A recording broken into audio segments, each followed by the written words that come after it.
السلام عليكم ورحمة الله وبركاته. أول مرة أنشر عن طيور التعليم بعض الشغلات عن الطيور. هذا الطير اسمه صابوني قلاب.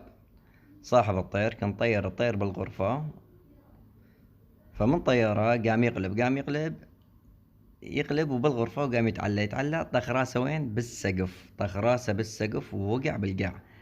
رقبته اتعوج. ودينا للدكتور مال طيور. فهذا الدكتور مال طيور قبل رفع الريش عن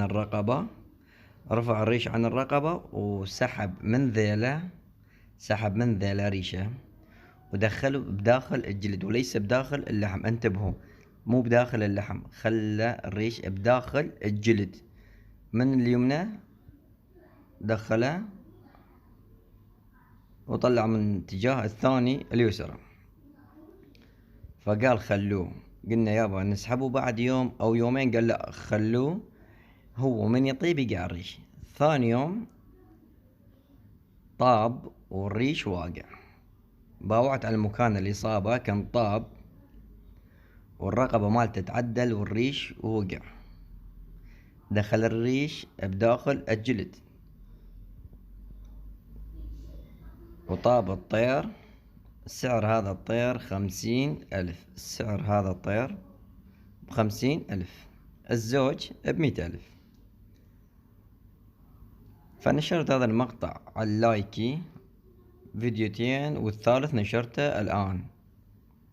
الفيديو الأول تقريبا وصل 40,000، التعليقات وصل 900. الفيديو الثاني وصل 100,000 وكسر، والتعليقات وصل 100 تقريبا. الفيديو الثالث هسه نشرته، ودا نشوف بالقناة على اليوتيوب راح انشره ايش قد راح يصل. اذا حابين انشر عن الطيور وتعليم بعض الشغلات عن الطيور، الاصابات الطيور، اكتبوا لي بالتعليق وان شاء الله راح استمر بهذا الشي. واللي حاب يراسلني 075 100 150 مكرر 2. والتحياتي لكل المتصلين. شاهد الفيديو للنهاية.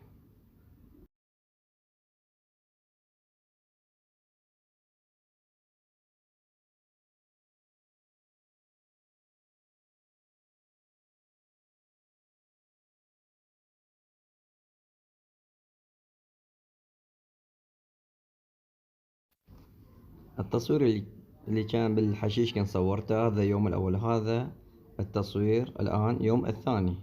الريش وقع ومكان الإصابة كان طاب والرقبة تعدل. وأتمنى أن نال إعجابكم هذا الفيديو. اكتبوا لي بالتعليق، واللي شاهد الفيديو فضلا وليس أمرا أن يشترك بالقناة ويفعل زر الجرس حتى يصلكم كل جديد إن شاء الله. أترككم برعاية الله وحفظه، والسلام عليكم ورحمة الله وبركاته. نلتقي إن شاء الله قريبا.